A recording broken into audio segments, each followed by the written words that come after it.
We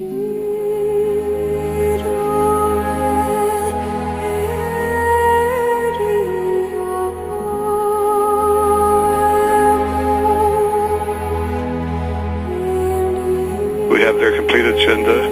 We know everything that transpired. And they're going to be shocked when they see American Free Press this week, a 4-page pull-out insert that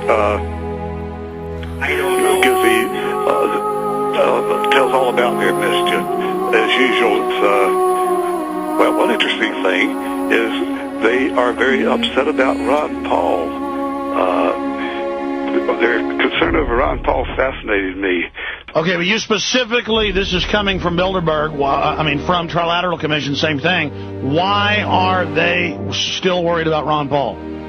Because they're concerned about Ron Paul's turning out thousands and thousands of young voters who are getting what they call their political education. Well, the political education Dr. Paul is giving these throngs of young people is exactly the opposite of what Bilderberg and Trilateral want. So they're worried about the movement and what it's built rather than the candidacy. Yes, they're sure that Ron Paul himself says that he recognizes no chance to be elected president. Well, if Ron Paul would give us some marching orders for the tens of millions that'll do whatever he says, like let's try to repeal NAFTA now that it's up, or let's repeal gun laws, or let's shut down the border or end the war, they would go out and continue the grassroots operations. Right now, they're still spending 99% of their time on the delegate process and running around shouting Ron Paul and buying his book, and that's all fine and dandy. We sell the book, too.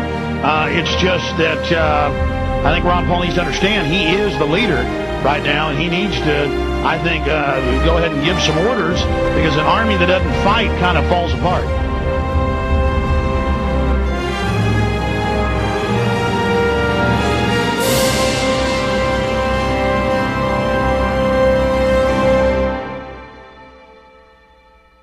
They're concerned that these thousands of young people who follow Ron Paul are being educated on the Constitution, which they despise, the First and Tenth Amendments, which they despise, and the fact that Ron Paul would bring the United States back to a non-interventionist policy abroad. He'd bring the troops home immediately, not only from Iraq and Afghanistan, but from 130 peacekeeping missions around the world. He'd bring them home, and they would protect our border, not other people's borders. Our borders are so badly unprotected as it is. Okay, so bottom line, they're worried about the anti-globalist movement exploding in size with Ron Paul as a focal point.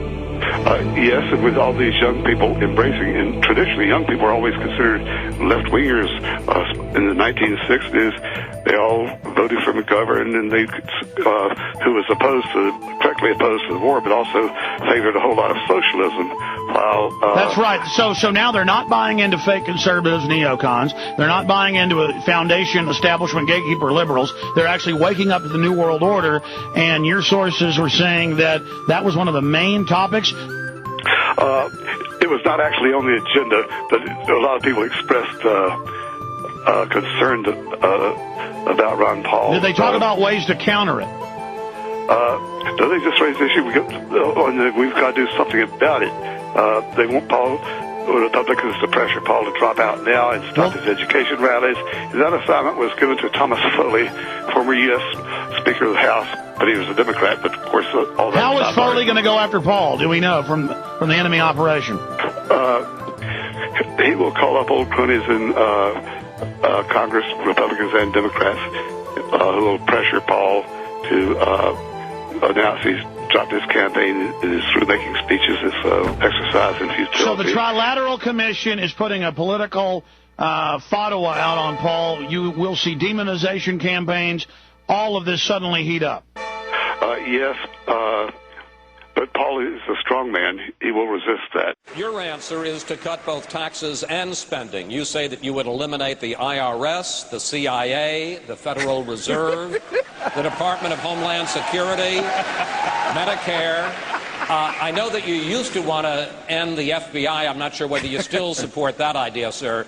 Perhaps you can tell us. But if you get rid of the CIA, let alone the FBI, how would President Paul have any idea, any intelligence of what our enemies, foreign and domestic, are up to? Well, you might ask a better question.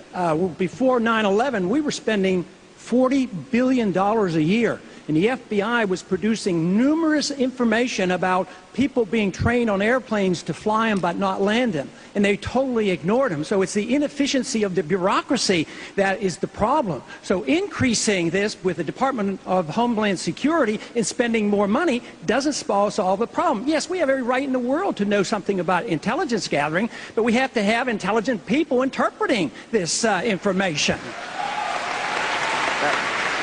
But you know, just going for increasing presidential powers, as been discussed, is rather disturbing to me. This whole idea that we're supposed to sacrifice liberty for security, we were advised against that. Don't we remember that when you sacrifice liberty for security, you lose both? That's what's happening in this country today. We have a national ID card on our doorsteps. It's being implemented right now. We have FISA courts. We have warrantless searches. We've lost habeas corpus. We've had secret prisons around the world, and we have torture going on. That's un-American, and we need to use the power of the presidency to get it back in order to take care of us and protect this country and our liberties. Thank you, Congressman.